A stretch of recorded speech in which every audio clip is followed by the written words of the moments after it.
Olá pessoal, seja bem-vindo ao nosso podcast, Wilton Talks. Essa semana, com muitos acontecimentos e nessa edição, um bate-papo super bacana e a gente vai tentar explorar o máximo possível nossos convidados aqui para trazer uma notícia, trazer informação, trazer uma mensagem ao teu coração, trazer conhecimento. E estou aqui recebendo nessa edição de hoje o pastor Dinho, pastor da Igreja de Justiça. Shalom, Wilton. Prazer estar aqui. Fera de Campo Grande. Que é isso. Obrigado pela presença, viu? Alegria estar aqui. Que joia. E o pastor Denilson, da Igreja Aliançados. Obrigado, pastor Denilson, pelo convite, por aceitar esse bate-papo aqui. Paz, Wilton. Eu que agradeço o convite. Parabéns pelo projeto. Alegria estar compartilhando aqui do lado do pastor Dinho, né? Esse ícone aqui de Campo Grande. Fera, né? Da fera, né? É uma bênção. Obrigado pelo convite, me sinto privilegiado. A alegria é minha. A gente já começamos esse ano com esse projeto, um projeto de trazer informação para as pessoas, conversar um pouquinho a respeito do papel da igreja, da gente tentar contextualizar o nosso povo, trazer informação, uma carência que pelo menos eu vejo da gente poder trazer um pouco mais de informação, também informação diante desse quadro que a gente está vivendo, não apenas no Brasil, mas de tudo aquilo que está acontecendo. Pastor Dinho, como é que começou aí o ministério? Muito tempo? Atos de Justiça, acabamos de completar 15 anos, 15 anos de existência agora, esse mês. Adolescente. Sim, estamos debutando. Né? Legal. E assim, totalmente dirigido por Deus, né? Foi um momento profético muito forte quando fomos iniciar. E para mim foi difícil, né? Foi difícil porque eu 27 anos membro de uma única igreja, da primeira igreja batista. Eu achava que eu nunca ia deixar de ser batista, né, da primeira igreja batista. Fiz teologia numa faculdade teológica batista. E aí Deus deu uma direção. Eu pedi a bênção do pastor Gilson, do Ronaldo e de todos os pastores. Me abençoaram, me liberaram. Estava lá na minha consagração. E a gente está ali no infinitamente mais de Deus. Né? Muito além daquilo que a gente pensou, sonhou, imaginou. Muito além de tudo aquilo que a gente podia pensar ministerialmente. Temos escolhido aí, né, graças a Deus, né, porque é dele, a obra é dele, né? E privilégio nosso. O ministério Campo Grande já tem, o que o senhor pensa? Igreja local, uma comunidade local, ou apostólica? Wilton, eu tenho assim uma dificuldade, né? A minha dificuldade é de fazer planos, fazer projetos, porque aquilo que Deus já mandou fazer, é mais do que eu acredito que eu consigo às vezes. Então, assim, a gente não tem igreja fora da Atos aqui, a sede, além de uma no Paraguai. Então, nós só temos aqui e no Paraguai. Para a gente ter outras congregações, só se Deus mandar mesmo. Né? Porque, assim, o trabalho já é bastante. Né? Não é fácil. Não é fácil. E eu sei, há muitos, né, Deus dá a visão de multiplicação de ambientes, né, de congregação. Comigo, Deus nunca falou a respeito disso. Então, eu não me aventurei, né, a fazer isso. Tem que cumprir aquilo que Deus já disse. Se Ele mandar, né, a gente ter novas congregações, a gente vai obedecer. Mas foi para o Paraguai, pelo menos. No Paraguai, sim. Já botou o pé lá. Qual a cidade? Já está internacional. Já está internacional. Já é o Ministério Internacional. Né? Só atravessamos a fronteira, mas já estamos lá. E qual cidade lá? Em Pedro Juan. Pedro Juan mesmo. Só que assim, é no final da cidade, né? Quem conhece a fronteira não conhece Pedro Juan. Sim. São coisas muito diferentes, né? Nós estamos praticamente no último bairro da cidade, muito carente, né? E servindo principalmente crianças. Temos um projeto lá, temos uma igreja e temos um projeto lá com mais de 200 crianças. E agora nós adquirimos também uma área na entrada do lixão, lá do aterro sanitário, lá da cidade de Pedro Juan, e onde nós vamos ter uma creche para receber as crianças que são filhos dos catadores de lixo lá do Paraguai. Olha que legal. Que os catadores vão para lá durante o dia fazer seleção de material, né, plástico, papelão, reciclável, e não tem onde deixar as crianças, levam as crianças com eles. Olha que benção. Então nós vamos fazer uma creche e falar, deixa conosco. Que show. Né? Vão dar comida, vão dar higiene e vão dar ensino. Que bom. A gente volta para falar um pouquinho sobre isso novamente. Pastor Denilson, Igreja Aliançados, obrigado mais uma vez. Pastor, como é que começou aí o ministério? Quanto tempo? Pois é, eu acho que Deus tem algo aí com o mês de fevereiro, né? Também. Fevereiro a gente completou o primeiro ciclo, né? 7 anos. 7 anos. E a minha história não é muito diferente da do Dinho. O Dinho ficou muitos anos na única igreja, fiquei 35 anos na Assembleia de Deus, né? Fui diácono, presbítero, evangelista, pastor, né? Namorei, noivei, casei na Assembleia e também não me via deixando a Assembleia de Deus, né? Mas aprove o Senhor mudar a direção do vento e a nuvem moveu para Campo Grande, né? Todo o meu ministério foi foi da na onde, pastor? capital de São Paulo, Lá em São Paulo. paulistano. Você é daqui, né, Dinho? Você é daqui, né, pastor Dinho? Eu nasci em Corumbá, mas cresci em Campo Grande, vivi toda a minha vida em Campo Grande. Eu não, eu sempre morei na capital de São Paulo, né?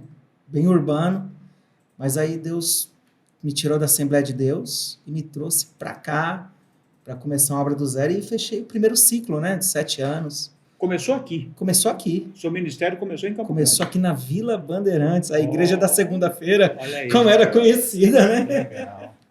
E aí estamos aí, fechamos um ciclo aí de 7 anos. Eu estava dizendo para o pastor Denilson que ele é, assim, o método que eles têm adotado é um método muito agressivo de crescimento de igreja, né?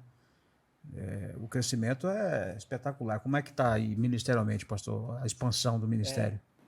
Os primeiros 3 anos, os primeiros 4 anos da igreja nós tínhamos apenas uma mesmo, né? Porque investimos em estudo. Montamos a escola de ministérios, onde investimos nos jovens. Jovens casais, tinham acabado de casar, 21 anos, 22 anos. E ali, durante 3 anos, ficaram no que a gente chama de escola sacerdotal ali da igreja. E quando ele se formou, foi já numa visão apostólica, né? Do envio. Hoje estamos aí com 38 igrejas. 38. 15 aqui e 13 fora.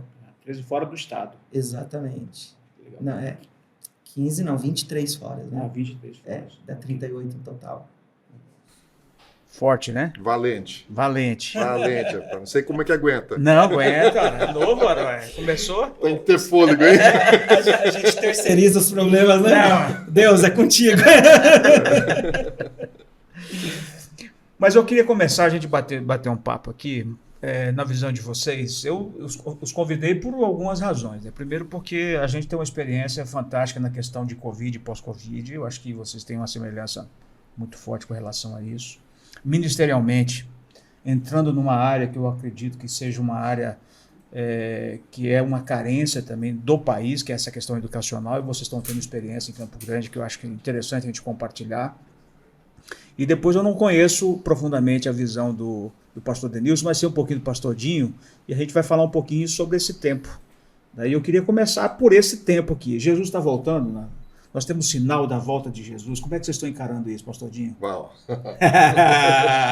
As pessoas, não, Jesus está voltando, né? Nós temos muito sinal. Sim. Se a gente fosse pontuar sinais da volta de Jesus nesse tempo, o que você falaria? Ô, Hilton, Pedro, naquela pregação dele de Atos 3, ele falou a respeito do ministério de Jesus, da redenção, da crucificação, da ascensão, e falou da volta de Jesus. E lá no capítulo 3, 21 de Atos, ele fala assim: mas é necessário que ele seja retido nos céus até o tempo, um tempo profético, o tempo da volta de Jesus. E ele fala assim: o tempo da restauração de todas as coisas, de que Deus falou pela boca dos seus santos profetas da antiguidade. Então ele deu assim, ele deu o sinal, né? Assim, um tempo profético. Porque se você pega o sermão profético de Jesus, tem muitos sinais ali. Tem muitos sinais. E aqueles sinais são sinais comuns em muitas gerações.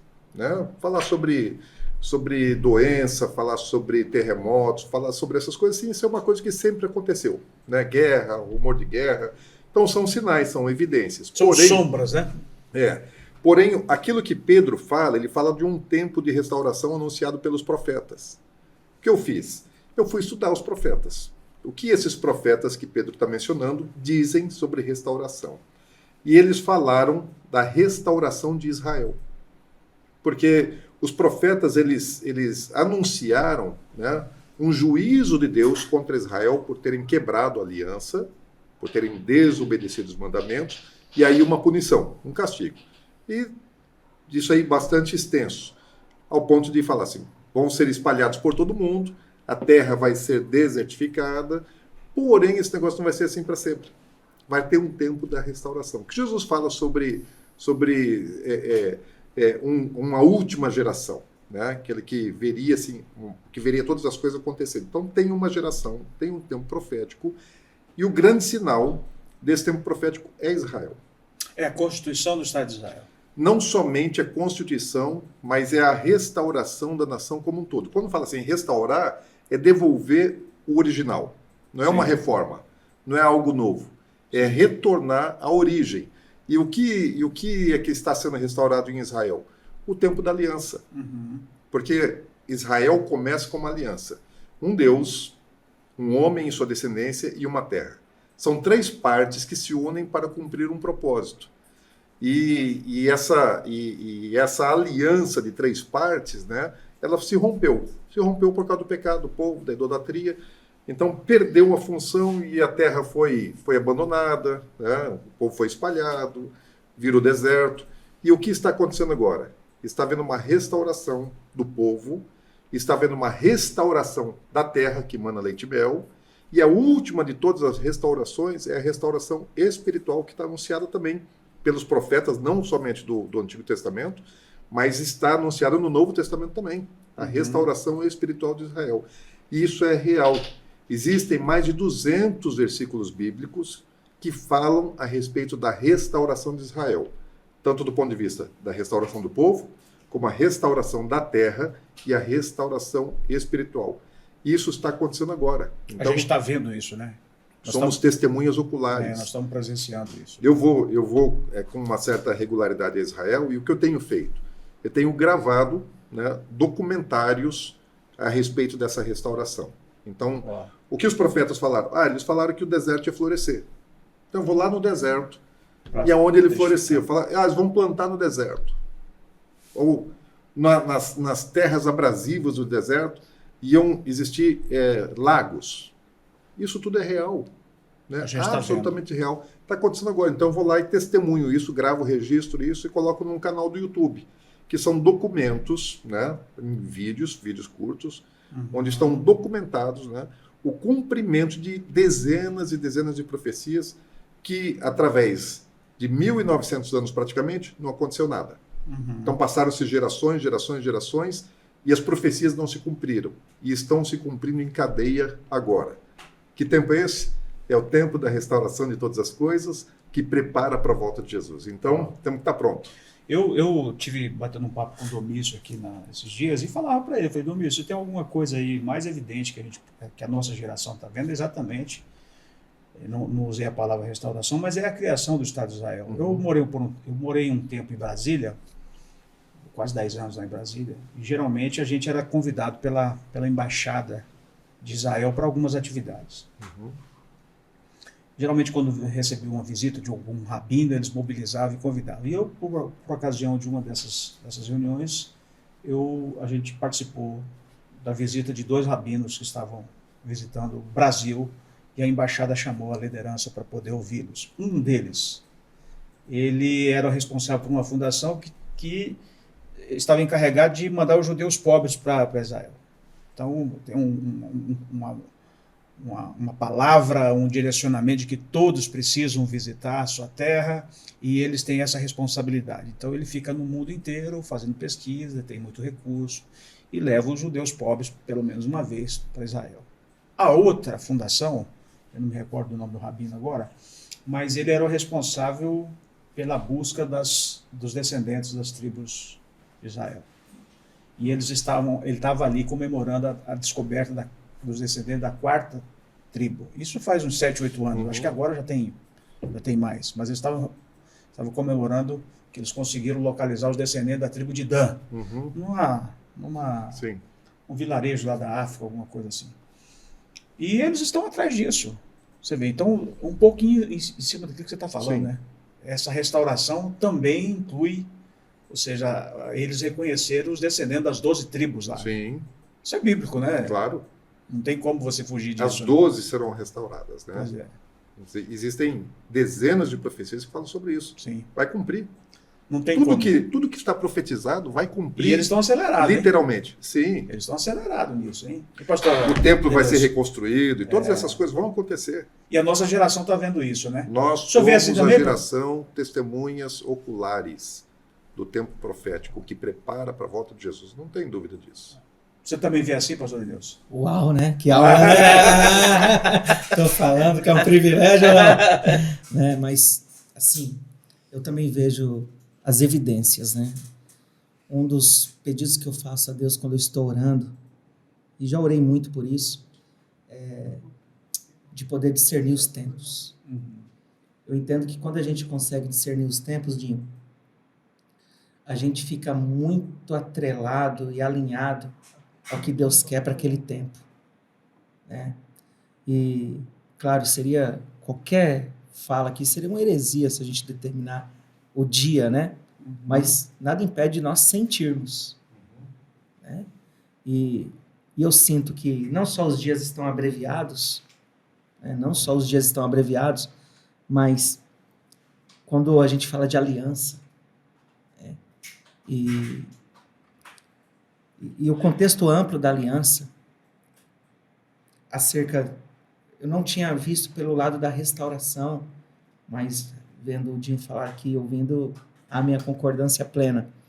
Mas quando eu vejo sobre a aliança que havia sido quebrada, sendo restaurada, né, a restauração da aliança, eu acredito que é o ponto final.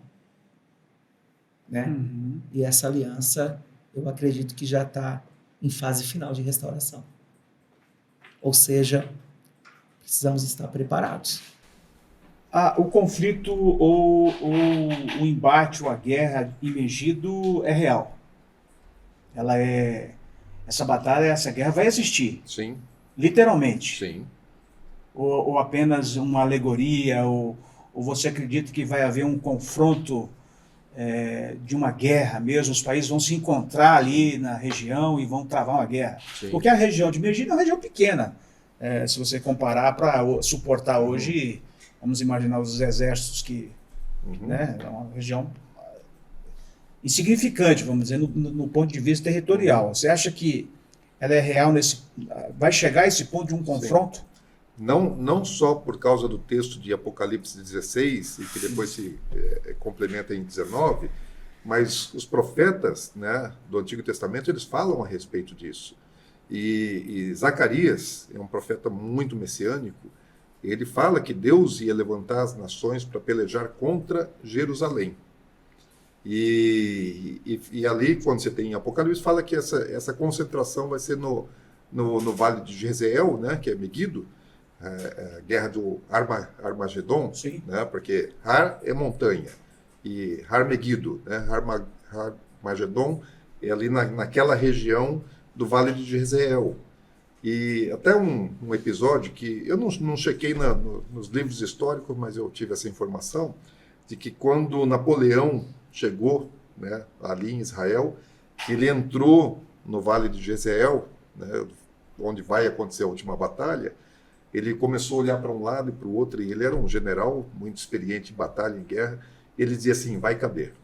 Ele olhava para o outro lado e falou, vai caber. Ele olhava para o outro lado e falou, vai caber. Daí perguntaram para ele, comandante, o que é que vai caber? A batalha final. Ele falava isso. Ele dizia assim, vai caber. Vai caber. É interessante isso. Sim, sim. Então ele conhecia as profecias, e quando ele chega no lugar anunciado a profecia, porque assim, normalmente a gente usa Apocalipse, né, para entender esse assunto, mas a Bíblia fala sobre isso muito antes, né? Ezequiel fala a respeito disso bastante, Zacarias fala a respeito disso, e outros profetas também anunciam, alguns com mais detalhes, outros com menos detalhes, mas vários estão dizendo. E a minha visão ali, no caso do Apocalipse, né, quando fala assim que o anticristo ele vai congregar os reis da terra, né, que o Eufrates se seca para que os exércitos do Oriente atravessem, né, eles se congregam ali naquele vale. E aí, quando aquele texto ele continua, no final do capítulo 16 de Apocalipse, fala, ó, está congregado ali. Daí vem o capítulo 17, 18, né, 19, tendo as bodas do Cordeiro, e depois das bodas do Cordeiro é que Jesus vem montado no cavalo branco. Né?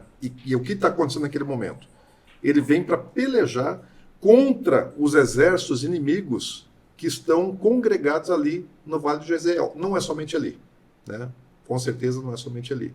Mas a guerra que acontece no capítulo 19, que Jesus vem com todos os seus exércitos, Zacarias fala no capítulo 14. Né? João viu do céu. Jesus falou, sobe aqui e eu vou te mostrar as coisas que vão acontecer. E João, ele tem uma visão dos céus, dos acontecimentos. Zacarias teve uma visão da terra. Então, quando você pega Zacarias 14 e Apocalipse 19, eles estão falando a mesma coisa, só que um vendo da terra e outro vendo dos céus. Então, Zacarias está vendo assim, Israel sendo atacado.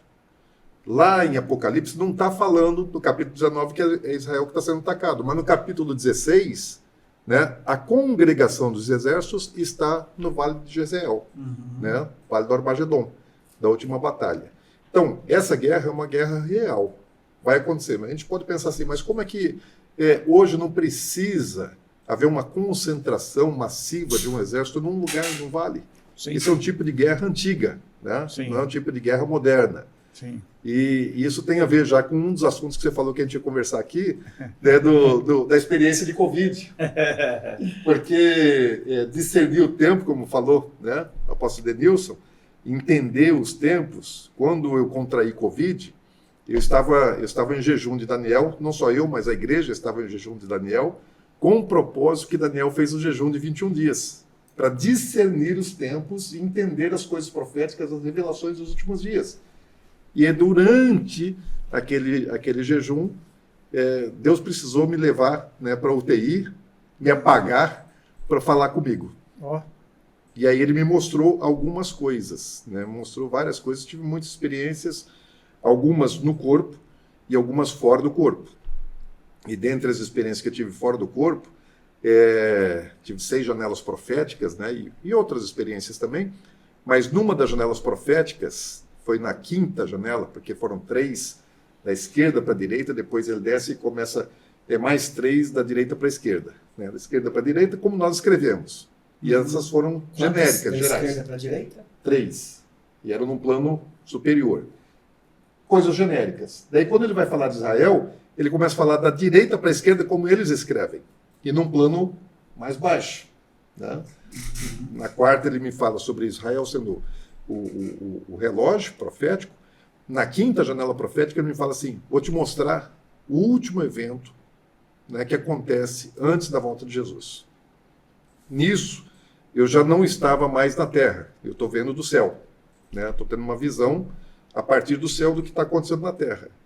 E aí ele me mostra colunas de tanques de guerra, né, de Israel, subindo do Negev, né, do deserto do Negev, em direção a Jerusalém, para proteger a cidade santa, para cercar a cidade santa. Qual é o objetivo, né, dos inimigos de Israel? Tomarem a cidade santa, tomarem Jerusalém. Esse é o objetivo do diabo. Ali é o maior portal espiritual da terra, Jerusalém, Sião. E eu vejo as colunas de tanque, e elas estavam, assim, na minha visão, retrocedendo, né, como se elas viessem de ré. E eu vi o barulho. Aquele monte de tanque, assim, eu via como peças de Lego, eram colunas de tanque voltando para proteger Jerusalém. No início eu não entendi a visão. Por que Deus me mostra os tanques voltando do sul, do deserto do Negev, né, da fronteira com o Egito, sendo que o ataque vem do norte? E eu sabia que no norte tem uma concentração bastante grande de tanques de guerra para proteger as fronteiras vulneráveis de Israel, que são com Líbano e Síria. Fronteira com Egito e Jordânia são fronteiras mais seguras, porque existe tratado de paz muito firme. Né? Só agora, quando eu estive em Israel, em novembro do ano passado, que eu descobri que as maiores bases de tanque de Israel estão no Negev, estão no sul. Né? E eu estive lá, vendo inclusive os tanques treinando, né, a operação de guerra no deserto, e eu vi assim, de onde os tanques vão voltar para proteger Jerusalém. Ou seja, a guerra é real. Absolutamente real. Você sabe vai acontecer. Que Rússia, China e alguns países da Europa não tinham acesso ao Mediterrâneo. Né? Ou seja, eles estavam isolados, ou seja, o acesso ao Mediterrâneo não tinha. Mas a partir da guerra da Síria, o tratado que eles fizeram, a Rússia fez com a Síria, são mais de 150 anos de acordo para dar acesso à Rússia ao Mediterrâneo. Ou seja, E com Rússia aí vem China, vem todos aqueles países que até então O Irã. vem todo mundo ali. Então, ou seja, essa porta agora já está aberta. Através desse acordo que a Rússia fez, ele já tem acesso ao Mediterrâneo. Então, quando surgiu esse acordo, muitos falaram, olha aí, o palco da Armagedon está sendo montado, porque eles não tinham acesso ao Mediterrâneo, ninguém tinha acesso ao Mediterrâneo, né? E esse é um evento também simbólico. É um bloco econômico militar, Sim. com certeza. Né? Então, que ajuda na formação de cenário? Certeza que sim. Com certeza. Pastor Denilson, sua experiência? A minha A experiência sua experiência no Covid foi forte também. foi né? forte também. Eu estava conversando com o apóstolo Dion aí nos bastidores, né? E nós compartilhamos da mesma UTI, né? Mudou apenas o box. Só que quando o Dinho chegou lá, eu já estava em estado bem mais grave, bem mais avançado. E eu tive muitas experiências também. Para quem está nos assistindo aí, eu fui aquele paciente crítico, né? Crítico mesmo. Com 2 paradas cardíacas, né? 2 intubações, houve uma extubação, depois contraiu uma infecção hospitalar. Eu lembro dessa parte também. Você lembra dessa parte Eu também? lembro que você foi reentubado. Você tinha sido estubado, me deram a notícia da sua que você tinha sido estubado e depois reentubado. Pois é. E foi um intervalo curto, né? Foi de 22 horas. Ó. Em menos de 24 horas eu fui reentubado. E nessa reintubação foi onde eu tive uma experiência assim com Deus. Eu conto no meu culto de ação de graças, né? Onde Deus ele me mostra assim um avivamento no Brasil. Né? Muitas pessoas orando, intercedendo em relação não só à doença, em relação à nação, também outras pessoas orando em relação à minha restauração, né? À minha saúde. E nesse momento eu também já estava no céu, no alto, e assistindo. Então, em uma perspectiva, eu olhava o leito da UTI onde eu estava, a equipe médica, os demais pacientes, acompanhei um óbito no momento ali, de uma pessoa sendo retirada ali em óbito. E eu me lembro de uma fala assim muito pontual, muito específica. Né? Primeiro Deus me chamou de filho, né? Paz. Acho que essa é a maior nomenclatura que um ser humano pode ter, né? Filho de Deus. Hoje a gente tem tantas pessoas que buscam títulos, né? Mas esse título de filho de Deus, de filha de Deus, ele é muito forte. E Deus falou, filho, entre algumas coisas que você sabe, você é bom de geografia. O que você está vendo ali embaixo? E eu vi um contorno, né? Contorno azul bem clarinho. Quando eu olhei para baixo, falei, é o mapa do Brasil. Aí ele falou, perfeito. E aí, o dedo dele assim, estica até embaixo, ele fala, que estado é esse? Aí eu, Pernambuco. Foi o primeiro estado, e com muitos pontinhos pretos. E aí ele me fala, cada ponto preto é a casa de um intercessor. Né? Aí ele fala, e esse aqui? Aí me leva para o estado de São Paulo. São os intercessores. Né? E o nosso estado veio em terceiro lugar. Né? E o terceiro, eu falei, é onde eu moro, Mato Grosso do Sul. Ele falou, olha lá, os pontos pretos são a casa dos intercessores. Ele falou, vou te levar dentro da casa de um intercessor. Aí me levou dentro de uma casa, numa sala, onde a família estava de mãos dadas orando. Né? E Deus falou assim para mim, né? É isso que eu espero da nação. Né? Que interceda. Ele falou sobre o poder da intercessão. Então isso assim me marcou muito. Né? Aí pedi para ver onde que era a minha casa. Né? Falei, papai, deixa eu ver minha casa aí. Ele falou, claro, pode ver. Aí me levou na porta. Né? Era uma porta angular. Né? Sim. E olhei assim, aquele brilho, aquela luz, coisa mais linda, né? Aí, só que não tinha fim, não tinha fundo, né? Você via a porta da entrada e ela ia. Então, não sei se tinha subdivisões. Eu falei, é aqui que eu vou morar? Ele falou, é aqui. Eu falei, então deixa eu ficar. Ele falou, não, você precisa voltar. Eu falei assim, por que eu não posso ficar? Ele falou, porque a sua missão ainda não está concluída. Né? Você vai voltar, eu quero concluir a missão. Então, isso foi uma experiência assim, que me marcou muito. A entrada da Sala do Trono. Né? Então, o som, até hoje, hoje eu não uso despertador para acordar. Eu acordo com aquele som. Eu acordo com som celestial. Né? E algo indescritível. Não tem orquestra, não tem... é diferente. É diferente, né? Então, essa foi alguma das experiências. Algumas Deus me deu para compartilhar com a minha esposa, outros com a igreja, né? Outros de um modo geral. Mas tem um evento interessante, Dinho, quando eu saio do coma, da UTI, e vou para a enfermaria. E aí, quando eu chego na enfermaria, eu tive um problema, umas sequelas gigantes, motoras. Eu só mexi o pescoço. E aí, na primeira noite, com a minha esposa lá na enfermaria, me acompanhando, e até então não estava sendo permitida a entrada de acompanhante. Mas como eu estava totalmente debilitado, foi aberta essa concessão e a minha esposa entra. E a gente conversa, eu pego no sono, e aí às 9 da noite, eu começo a profetizar, levantando as mãos. Aí a minha esposa chama a atenção dela aquilo, e ela pega o celular, e ela começa a gravar. E ali eu profetizo das 9 da noite às 3 da manhã. Por 6 horas ininterruptas, sem beber água, sem baixar as mãos, E ali, Deus foi falando coisas cerca de 70 anos para frente. Isso está registrado, minha esposa gravou, né? Muito forte. Depois, eu já assisti umas 5, 6 vezes. E coisas que aconteceram agora, em 2023, que está naquele vídeo, naquele áudio gravado, né? Porque o que chamou a atenção da minha esposa foi os meus movimentos, levantando, querendo sentar. Né? E depois, quando paro de profetizar, termina a minha paz vos deixo. Né? E ali fala que para confirmação que Deus estava ali, Dinho, que às 10 horas teria um óbito e um urubu visitaria a janela do nosso quarto no dia seguinte.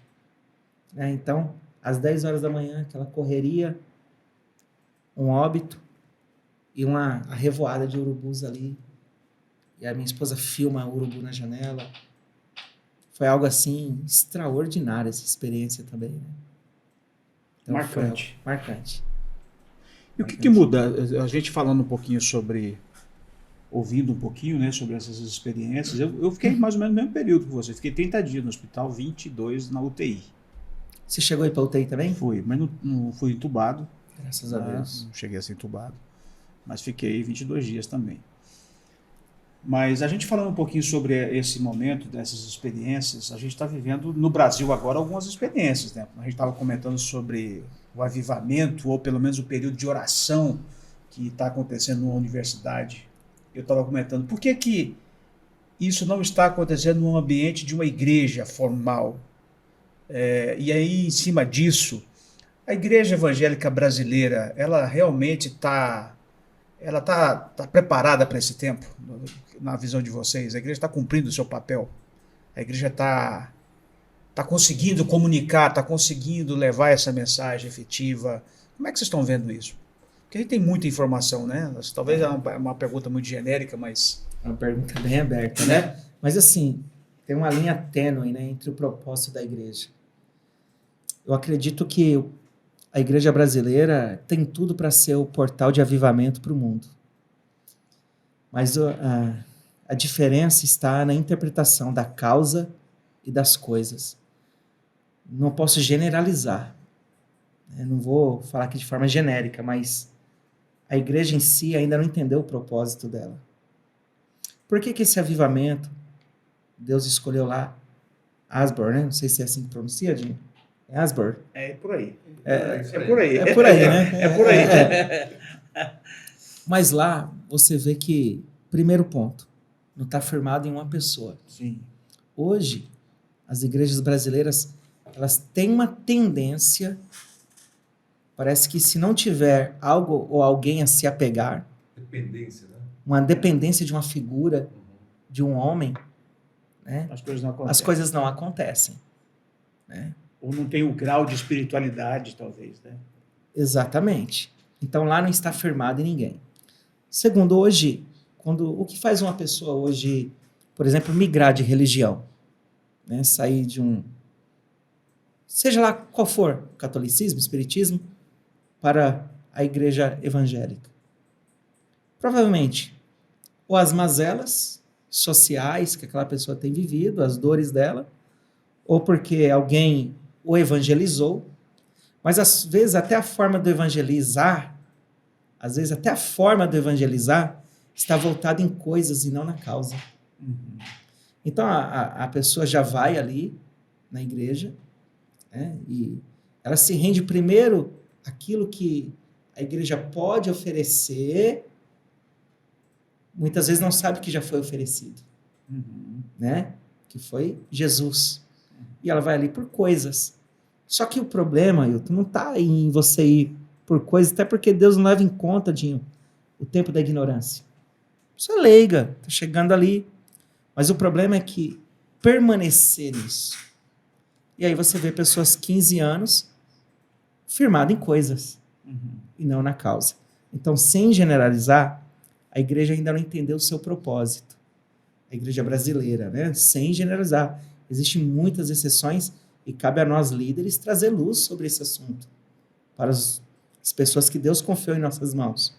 De falar, querido, olha, existem coisas mais importantes do que um carro. Existe uma causa por trás de tudo isso. Então, a busca lá em Asbury, eu acredito que tem sido pela presença, né? Pelo kavod, pela Shekinah de Deus ali, pela glória, pela presença. Né? É impressionante como está repercutindo em um momento de oração, de busca, de adoração, como é que a mídia secular está repercutindo. E o interessante é que nada disso foi planejado, então não foi um modismo. Pode ser que hoje tenha pessoas, tô indo para lá, legal, cara, quer sentir isso lá. Sim. Mas assim, não havia, por exemplo, hoje estamos aqui gravando o podcast, sua equipe se preparou para isso aqui. Sim. Lá não havia preparação nenhuma. Sim. Então Aconteceu. Está faltando isso? Acredito que sim. Essa espontaneidade? Eu acredito sim. Eu acredito que a igreja brasileira está muito intencional. Mas a igreja está preparada para esses momentos? A igreja local está preparada para, talvez, para protagonizar movimentos como esse? É muito difícil. A estrutura que a gente tem? É muito difícil, Hilton, você ser assertivo, né? Acerca disso, porque existe igrejas e igrejas, mas enquanto a igreja ainda está preocupada com alguns assuntos inerentes a picuinhas, coisas pequenas, né? Ela não vai conseguir entender o propósito macro. Né? Então, hoje, infelizmente, eu não falo que não está preparada, mas também não falo que está preparada, eu falo que está em preparação. Está caminhando. Está caminhando. O senhor vê assim também, pastor Dinho? Todos os avivamentos que você tem na história da igreja, eles não foram provocados pela igreja. Pela igreja local. Deus marcou. Sim. Uma visitação de Deus. Deus faz do jeito dele, no tempo dele, né? Da aonde maneira dele, onde ele quer, como ele quer, com quem ele quer. Né? O avivamento é uma intensificação da presença de Deus. Então ele vem, muitas vezes sim atraído. Né? Então a igreja, o povo de Deus tem a condição, a capacidade de atrair. Por exemplo, quando você pega lá em Êxodo, venceram os 400 anos para que o povo saísse do Egito. Deus havia dito a Abraão que eles desceriam a uma terra estranha, ficariam nessa terra estranha, se tornariam cativos, mas depois de 400 anos eles sairiam levando grande riqueza. Passou 400 anos e eles continuavam lá. E o que eles fizeram? Começaram a clamar. Quando eles clamaram, Deus tinha se esquecido da promessa? Claro que não.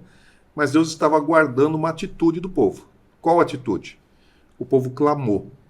Quando o povo clamou, fala que Deus ouviu e ele se inclinou para a necessidade do seu povo, foi ter um encontro com Moisés no deserto, lá no Sinai, da região do Sinai, e mandou Moisés vir para libertar o povo. Ou seja, isso é um avivamento, né, que houve ali, o grande avivamento que houve em Israel, né, porque dali eles saem, atravessam o Mar Vermelho, vem a manifestação de Deus descendo no Sinai, a entrega da Torá. Então, assim, uma geração extremamente profética de uma manifestação gloriosa de Deus, poderosíssima, poderosíssima. Na história da Bíblia, é uma das maiores manifestações que nós temos registradas, né? Então, grande. Que na travessia do mar é considerado um dos maiores batismos que teve. Sim, sim. Né? Foram batizados na nuvem ali. Com certeza. Né? E o que aconteceu? Por um clamor. Deus queria fazer? Sim. Qual foi o papel do povo? O povo não decidiu como ia acontecer. O que ia acontecer, como ia acontecer, com quem ia acontecer. Tudo Deus fez. O que o povo precisou fazer? Clamar, orar, né? Pedir para que Deus agisse. Então, o que eu acredito, né? Como o Denilson disse, o Brasil tem promessa. O Brasil tem promessa. Dezenas de grandes homens, mulheres de Deus espalhados por todo o mundo falaram que o Brasil é a nação, né, da última onda de avivamento sobre a terra. Então, muitos profetas, muitos homens de Deus falaram assim: o Brasil é a nação do avivamento dos últimos dias. Então, obviamente, ele vem como ondas. E a última onda, e a maior de todas as ondas é a última, né, vai começar no Brasil. Vai se espalhar por todo mundo. Mas onde ela começa? Né? Onde Deus bate para que o avivamento ele se mova como uma onda, espalhando pelo mundo? No Brasil. Né? Isso aí está anunciado profeticamente através de muitos. Eu creio nisso. Você acha que esse é o tempo? A igreja Então. A igreja brasileira está... Então, eu entendo que a igreja ela precisa se preparar para isso, porque nós acreditamos nisso, nós ouvimos essas profecias de muitos, assim, um dos que eu respeito demais, né, Billy Graham, que Billy Graham, quando tem um episódio na vida dele, que ele está orando pelas nações e orando por bandeiras, e quando ele para na frente da bandeira do Brasil, ele fica assim, extasiado, paralisado, e depois perguntam para ele, né, por que ele parou diante da bandeira do Brasil, ficou com aquele olhar fixo.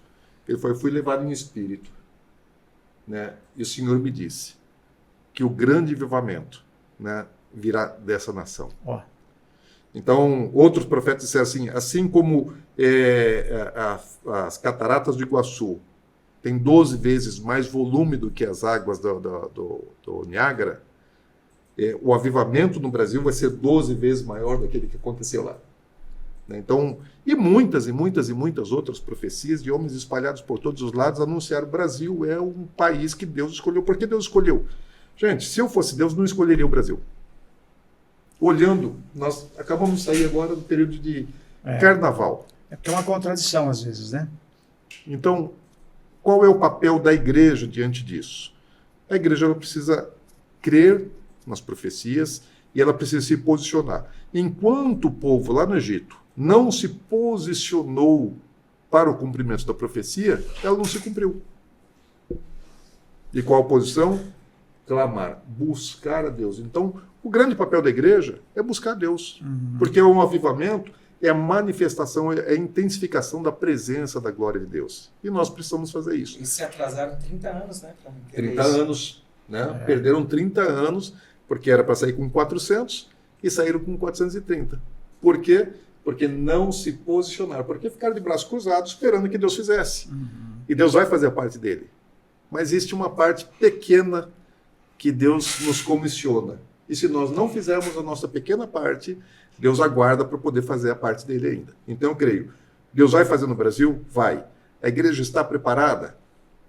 Eu penso que talvez ainda não. Né? Quando nós vamos nos preparar? Às vezes a igreja vai precisar ser apertada, porque o que aconteceu com o povo no Egito? O povo de Deus no Egito? Foram apertados. Foram espremidos. Muito, né? né? Então o faraó, né, assim, Judiou, o povo, né? castigou muito o povo, e aí no sofrimento, na angústia, na dor, porque quando está tudo bem, né, você se acomoda. Se você tiver muito dinheiro na conta, você tem uma sensação de segurança. né? Se você está com saúde, não tem problema, você se acomoda. Sim. Agora, quando você busca Deus, quando precisa, que foi o caso, né? Covid, Deus mostrou, podendo ser os intercessores. Eu depois do Covid, quando eu saí da UTI, teve tanta gente que orou por mim, né? Deus levantou um exército de intercessores e eu voltei, né, por causa da intercessão, senão eu teria ido. Eu queria ter ficado lá, não queria voltar, e voltei por causa da intercessão. Tive uma experiência no final do Vale da Sombra da Morte. Passei pelo vale, literalmente, né, para um lugar que era o Vale da Sombra da Morte, e lá na saída dele, quando eu estava entrando na eternidade, eu voltei por causa da intercessão. Bom, quando a igreja estava orando, Deus estava agindo. Deus estava agindo. Nós tivemos experiências, né, durante o coma, e essas experiências são reais, absolutamente reais. Deus agiu na vida de pessoas, eu acredito, né, que Deus agiu na vida de pessoas enquanto elas estavam em coma. Porque o espírito não entra em coma. Sim. Né? O corpo, sim, ele apaga, está lá sedado. O espírito não, ele está aceso. Sim. E uma decisão que nós tomamos no espírito independe do corpo. Perfeito. Então eu tomei uma decisão no meu espírito, decidi voltar. Né? E eu creio assim como Deus falou comigo, assim como Deus falou com o Nenilson durante aquele período, Deus falou com muitas pessoas durante a pandemia. Agora, o que estava acontecendo? Muitas pessoas que estavam, eu creio, muitas pessoas partiram, não voltaram e tiveram experiências com Deus antes da morte. Sim, eu creio. E espiritualmente elas estavam vivas, estavam acesas. Agora a igreja estava num período de intercessão. Passou aquele período, diminuiu. Então talvez o que vá preparar o Brasil para uma manifestação, para um grande avivamento, seja uma perseguição, seja um aperto, talvez. Não obrigatoriamente, né? Mas em todo período de perseguição houve despertamento da igreja. E crescimento, né? Com certeza, sempre. E para a gente começar, de repente, já ir finalizando, né, nosso bate-papo, senão a gente fica aqui, né? Até amanhã. Até amanhã. Mas eu vejo assim, eu vejo também que, não sei se a gente vive aí um certo equívoco teológico, né, que é muito impregnado nas nossas igrejas, né? Porque há uma teologia de caos, né? De que a igreja, que o mundo jaz no maligno, que o diabo é isso e aquilo, né? Mas, na verdade, a nossa teologia, a gente crê que Jesus reina com a igreja. No final de tudo, é Jesus reinando com a sua igreja. Não é o contrário, né? Ou seja, a igreja é gloriosa, né? Mas, num equívoco teológico muito forte, a gente vê uma igreja, talvez, vivendo uma certa contradição. Eu conheci um instituto, o Instituto Barna, não sei se já é um instituto americano, que ele tinha essa preocupação de tentar diagnosticar um pouco a igreja americana, né, na América. E chegou a fazer, se eu não me engano, uma pesquisa não sei se foi em Dallas, um dos estados com um índice, um dos maiores índices cristãos do país. Se eu não me engano é Dallas ou Texas. Acho que é Dallas. E ele pegava assim, bom, um estado que tem o maior índice de cristãos de todos os estados americanos, que se declara, mas lá também você tem os maiores índices de homicídio, de divórcio, de violência sexual. E ele pega todos os índices também de aberração, ou seja, como é que um estado que se declara, né, que tem o maior índice de evangélico, vamos dizer assim, mas ao mesmo tempo, no nível de comportamento, você tem também os maiores índices do país. É uma contradição muito grande. Você pega. E o Brasil é um pouco disso, né? Nós temos um país cristão, mas hoje em dia, se você for pegar, nós temos piores índices de aberração que a gente pode. Você encontrar de 1 a 4 aqui, segundo, você tem uma criança sendo vítima de estupro, de violência, a violência doméstica. A igreja, de uma certa forma, a constituição da igreja, um pouco também, eu sei que esse é um tema polêmico demais, né? Um pouco banalizado também, né? Hoje qualquer um abre uma igreja, qualquer um chega lá, não, tem um diplominha aqui, já vai lá abrir uma igreja evangélica, não é? Então você, de uma certa forma, um pouco banalizado isso também. Eu não sei se isso dificulta um pouco, se isso realmente é algo que pesa conta para a gente chegar no Brasil, é esse celeiro de avivamento do mundo. Eu não estou aqui sendo cético com relação a isso, né? Mas hoje, e para a gente tentar engrenar um pouquinho isso, e para a gente tentar finalizar, a situação política do Brasil que a gente está vivendo hoje, não só no Brasil, mas desse avanço do progressismo, desse avanço do antideus, desse avanço de desconstruir valores sociais, valores cristãos. Isso não está influenciando muito a igreja, não? Os pastores não estão, de uma certa forma, vivendo um pouco isso sem saber que estão reproduzindo a fala do pós-modernismo, né? Estão aí cumprindo uma agenda do progressismo sem saber? Não falta um pouquinho de conhecimento, um pouquinho talvez para os nossos pastores e líderes? Pastor Denilson. Eu acredito, Elton, que a palavra tem que ser o equilíbrio. Uhum. A teologia do caos, ela é muito perigosa porque você assusta as pessoas. E precisamos entender também que o líder, ele tem um poder de persuasão e influência, né? Não dá para descartar isso e falar que não tem. Uhum. Os fiéis ali, a membresia, hoje, claro, não são mais uma massa de manobra. Você vai ver se você que está falando tem coerência ou não, se está fundamentado ou não. Mas o equilíbrio é muito importante. Porque a pessoa foca o caos, você amedronta a igreja de avançar. Uhum. As pessoas de avançar. Por outro lado, se você prega um mar de rosas e que está tudo bom, está tudo excelente, não está. Não está. É preocupante. A Constituição do nosso país foi rasgada. Uhum. Né? E pegando um gancho no que o Jim falou na fala anterior, né? Que quando o povo é apertado, o povo tem uma tendência a despertar e clamar e adotar o arrependimento como estilo de vida, né? Um coração arrependido, ele tem a tendência de caminhar para o avivamento. Então eu penso que o equilíbrio é o que vai fazer você a igreja avançar, porém sem descartar algumas coisas. É por isso, eu acho que vamos até pegar o gancho para entrar no próximo assunto, mas eu me sinto muito confortável, Dinho, que eu carrego comigo eu tenho 43 anos na igreja. Tive o privilégio de nascer num lar cristão. Né? Eu me sinto privilegiado. E que eu já vi e já me envolvi em todo tipo de ministério. Social, evangelístico, tudo. Mas nada traz resultados tão grandes quanto você investir em criança. Uhum. O que nós estamos colhendo hoje é porque a igreja foi negligente com as crianças lá atrás. Então, perfeito. Quando nós tivemos a direção de implantar um colégio cristão, nosso colégio não tem fins lucrativos.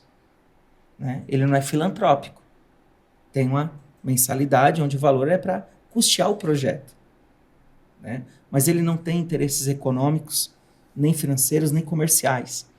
E nós estamos focados, já preparando a próxima geração para ter um avivamento e para ter uma representatividade, para quando chegar na Universidade Federal, será que se é que tais instituições ainda estarão de pé? Não sabemos, né? Tudo é uma incógnita hoje. Mas que eles não se corrompam. Por quê? Hoje eu tenho saboreado, Dinho, eu acredito que vocês lá na Atos, no Ieduca, não deve ser diferente, saboreado o testemunho dos pais. Uhum. Eu tenho lá no colégio pais espíritas, pais católicos e pais ateus, que querem que os seus filhos caminhem nos princípios. Isso nos traz uma esperança. Por quê?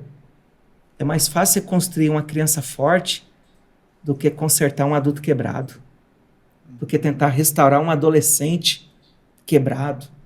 Então, eu acho que o equilíbrio é o que nos levou a direcionar o nosso esforço para a criança, tentando dar a nossa parcela de contribuição para a geração vindoura, para alcançar o que a minha geração não alcançou. Essa questão da educação é fantástica, né? Aliás, as duas igrejas, né, hoje, vocês, com escola, eu acho que é isso que você falou, né? A igreja negligenciou demais, principalmente a questão educacional, né? Por que a igreja hoje não domina a educação brasileira, gente? Com tudo que a gente tem. E se você vê, é a linha de trabalho. Sim, do comunismo. exatamente. A A escola. educação, escola. Escola. Essa revolução social, exatamente, o foco é a educação, né? Vocês estão Metade preocupados? das grandes universidades nasceram dentro de igrejas do mundo. Sim, As principalmente as americanas, né? principais universidades. Né? De língua inglesa, muitas, Sim. né? Talvez mais da metade das grandes universidades de maior renome no mundo nasceram dentro de igreja.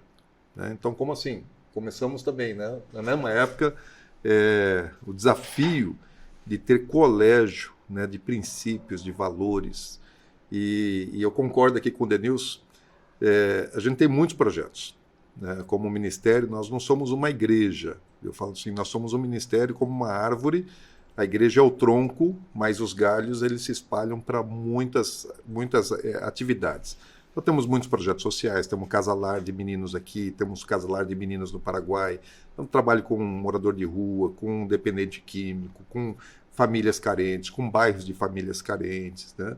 Muitos projetos, né, de capacitação profissional, enfim, fazemos muitas coisas, além do investimento na vida das pessoas, da igreja, para a edificação do corpo de Cristo, preparando para o nosso encontro com o Senhor, que será glorioso. Né? Amém.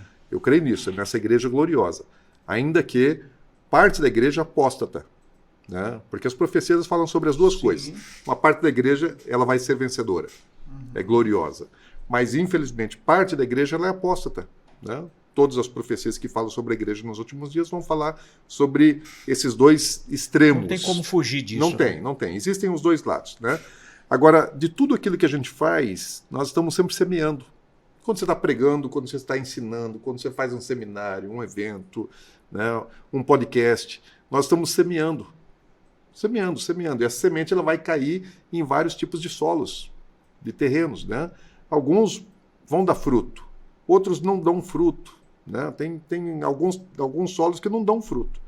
Então, por exemplo, no trabalho social com pessoas mais necessitadas, elas estão interessadas no benefício financeiro, material.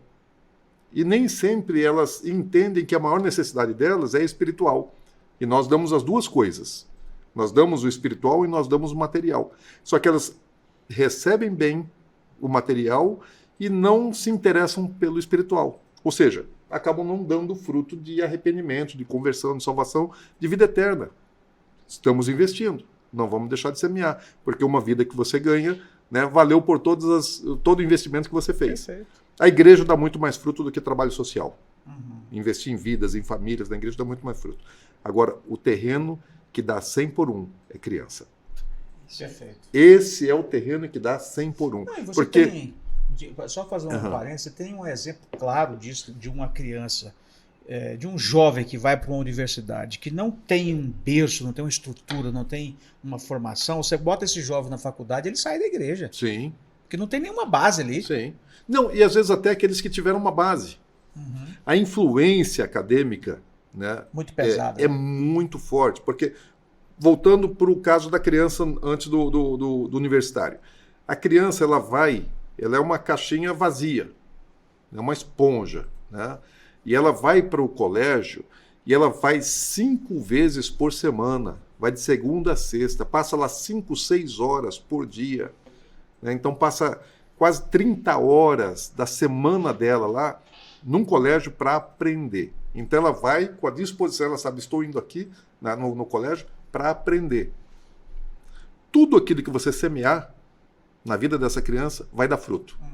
Se a semente for boa, vai dar bom fruto. Mas se a semente for ruim, também vai dar fruto. Vai dar mau fruto. Por isso é que, né, o marxismo cultural, né, a escola de Frankfurt, com os seus pensadores, investem tanto na formação educacional e voltado muito para a criança. Então, esses modelos de educação que surgiram no século passado é para fazer com que a criança não conheça Deus, na verdade. Para afastá-la de Deus. Anti-Deus, né? Ser independente de Deus. Tornar o homem que não dependa de Deus. Então, a semente ruim dá um fruto ruim. Hoje nós estamos colhendo. Né? Hoje, como igreja, Brasil, né, que é o que o Denilson falou, hoje a igreja está colhendo a falta do investimento, da semeadura que os nossos antepassados fizeram. Por exemplo, você pega o Mackenzie, né, que nós usamos o Mackenzie, mesmo são nossos parceiros, né? O Mackenzie tem mais de 150 anos de experiência educacional, ou seja, há mais de um século e meio atrás, né, a Igreja Presbiteriana já estava investindo na educação. Por que, né, a igreja não faz mais isso? Por que ela parou de fazer isso? Exato. Quando investimos em criança, o fruto é certo. É certeza. Vai dar fruto, vai dar fruto. Então hoje nós semeamos muito, né? Ministério local, projetos sociais, missões no Paraguai, mas aonde mais dá fruto hoje é no colégio. Porque a gente vê assim, mesma coisa que o Denilson, testemunho. Qual que é a estrutura lá da sua escola? Estrutura De aprendizado. nós temos a educação infantil e fundamental, e nós usamos método de ensino clássico, sistema clássico de ensino, não usamos esses Paulo Freire, Sim. nada disso, né? Ainda bem. Então, sistema clássico de ensino, Sim. então tem disciplina, tem tarefa, tem cobrança, né? Legal. Então, o respeito ao próximo, à pátria. Valores, né? Valores, família, né? O valor da família, princípios de família, o amor à pátria, né? Nós temos momento cívico, aquilo que eu tinha na minha infância que deixou de existir. Eu tinha lá educação moral e cívica, né? Hoje, a maior parte dos brasileiros não sabe o hino nacional, Não sabe. não conhecem a letra do hino Não, nacional. banalizou isso. Então, assim, por causa do Bolsonaro, houve um resgate do valor da nossa bandeira. Legal. Né? É isso mesmo. Por quê? A educação, né, acabou alijando essas coisas. Então, nós estamos na contramão da verdade. Né? Nós, escolas cristãs, estamos na contramão do sistema de ensino que faz com que a criança, o jovem, o universitário, fique cada vez mais distante de Deus. E, às vezes, até um jovem que foi formado, criado dentro de um lar cristão e igreja, quando ele chega na universidade, a carga é tão grande que ele desvia. Eu falei assim, pesada. eu me assustei com a minha filha caçula, né? Sempre foi uma menina assim de dentro da igreja, de oração, né? Uma menina super abençoada. Quando ela entrou na faculdade, quando ele foi fazer medicina, hoje é formado já há bastante tempo. Mas quando ela entrou na faculdade, no primeiro semestre, eu falei, eu vou perder minha filha?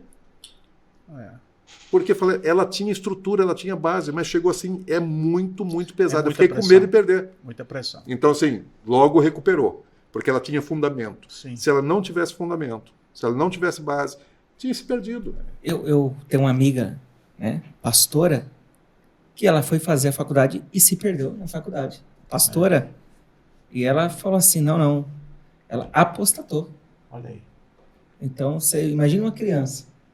Eu estou preparando um curso, pastor Dinho, pastor Denilson, estou preparando um curso junto com o Damais, com o William Douglas e mais alguns amigos, para a gente poder, para essa geração de jovens, antes de ir para a faculdade. Nós estamos preparando um material bastante completo e a gente vai fornecer isso para a gente poder. Eu acho que os jovens, antes de ir para a faculdade, os nossos jovens têm que ter um choque de realidade, tem que saber o que vai enfrentar lá.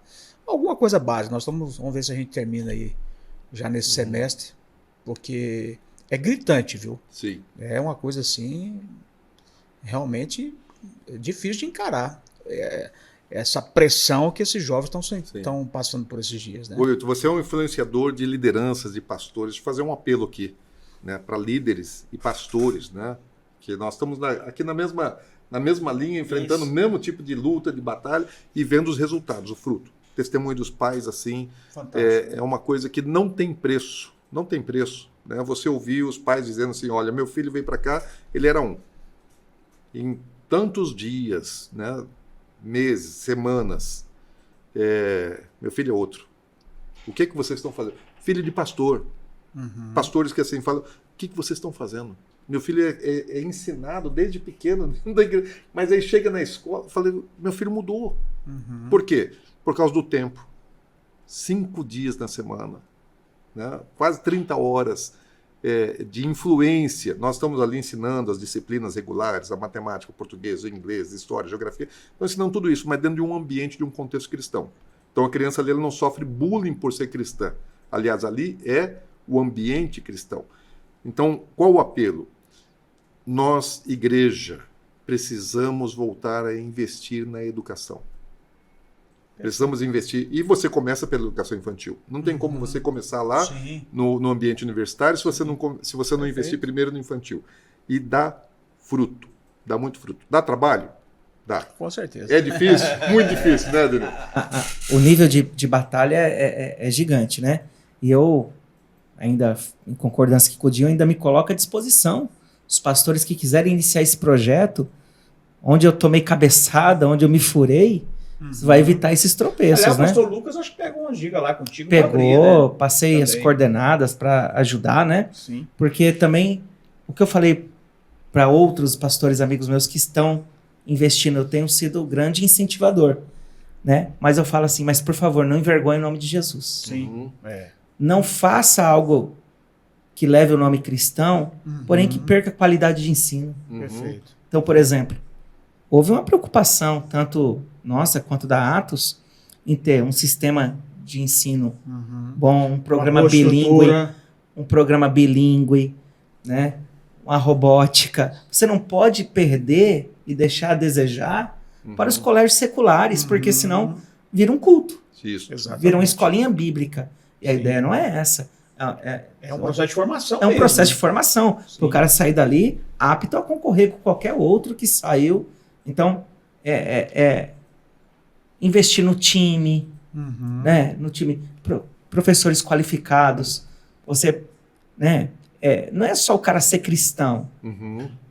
Às vezes porque essa leva de professores também de hoje tem muita influência aí também, Sim. né? Eles foram formados aí Exatamente. nessa escola, né? Sim. Marxista. Você quer ver a dificuldade?